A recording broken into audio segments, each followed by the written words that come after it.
What's going on, YouTube? This is SG1 Sports, and you're watching our college football channel. We continue with our 2023 schedule preview and projected record series.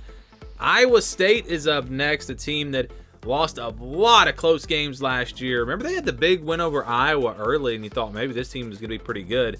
And again, they just lost so many close games. I tell you what, the schedule makers did not do them any favors with this Big 12 schedule in 2023. They were 4-8 last year. This is the schedule for this year, and it starts with Northern Iowa on September 2nd. Then they'll play Iowa on the 9th, at Ohio on the 16th, Oklahoma State at home on the 23rd, on the road at Oklahoma on the 30th. Then they'll play TCU on the 7th of October, Cincinnati on the road on the 14th, Baylor on the road on the 28th. So they get a bye week between Cincinnati and Baylor. So yes, they do have back-to-back road games there, but they get a bye week in between, so that helps a little bit. You got Kansas on November 4th, on the road at BYU on the 11th, Texas on the 18th, and then Kansas State on the road on the 25th. I tell you what, this is just a brutal schedule as far as the Big 12 goes. Look at who they play. They play Oklahoma, they play Texas, they play TCU, they play Kansas State, arguably the top 4 teams in this conference. That's tough. I mean, that's really tough. You look at the teams that they don't play. So the newcomers, they'll play BYU and Cincinnati. They will not play UCF and Houston. I don't think it really matters with those 4 teams. They're all pretty even. But you look at the old original Big 12 teams or whatever, and they don't play Texas Tech. They don't play West Virginia. Texas Tech might be a top half team. West Virginia probably not.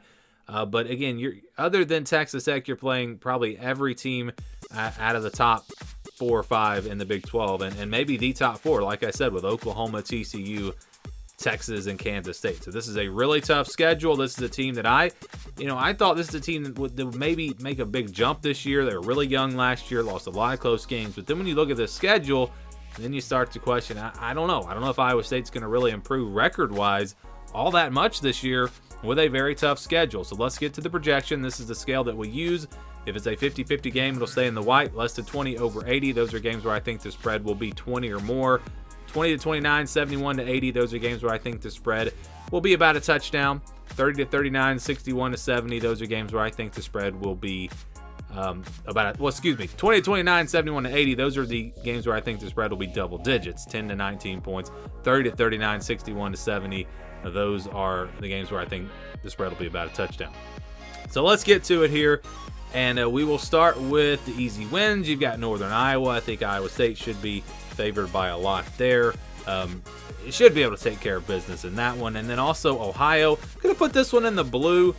This is a decent team out of the MAC, plus it's a road game. So that one, I don't know if Iowa State's going to be a huge favorite, but probably a 2-touchdown favorite in that one.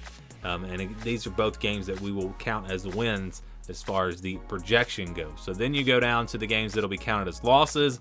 These are the games where I think they'll be double-digit underdogs, and that's TCU and Kansas State. Again, we're basing this off of last year and then making a small adjustment for this year. So TCU, yeah, we're saying they're going to drop off a little bit, but still, from considering where they were in the college football playoff, they're still going to be considered a top team. And then Kansas State, the team that just won the Big 12, they play them on the road.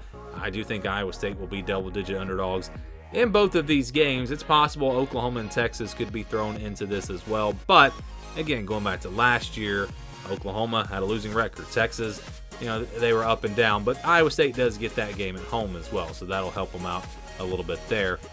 These are games where I think they will be a clear underdog by about a touchdown. Oklahoma on the road, Cincinnati, Baylor, both on the road because they're on the road. Those would probably be 50-50 games if they were at home. Same thing with BYU. And then Texas, that one I think Iowa State's going to be about a touchdown underdog there. So that leaves Iowa, Oklahoma State, and Kansas.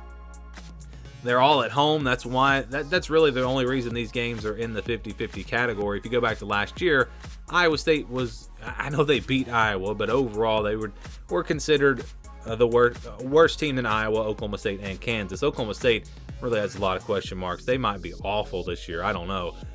But yeah, Iowa State, they've got a good shot in these games. I think playing at home, not saying they're going to win them, but they'll have a shot. And again, these are 50-50 games in my opinion. So you've got your 2 easy wins, you've got your 2 losses. That means you're kind of looking at an 8-game schedule the rest of the way if it does go that way. What's the projection for those 8 games? Well, it's going to keep them just short of a bowl game. 5-7, the projection. So when you're talking about Iowa, Oklahoma State, Kansas, splitting those games, and then Oklahoma, Cincinnati, Baylor, BYU, Texas, 5 of those games, maybe they win a couple of them.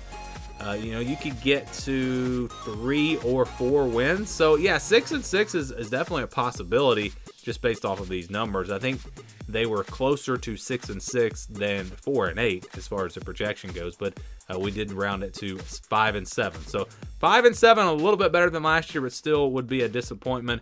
And again, the big reason why this projection is where it is because of how tough this schedule is. This is a very tough schedule in the Big 12 for Iowa State, and they're projected to just go 5-7.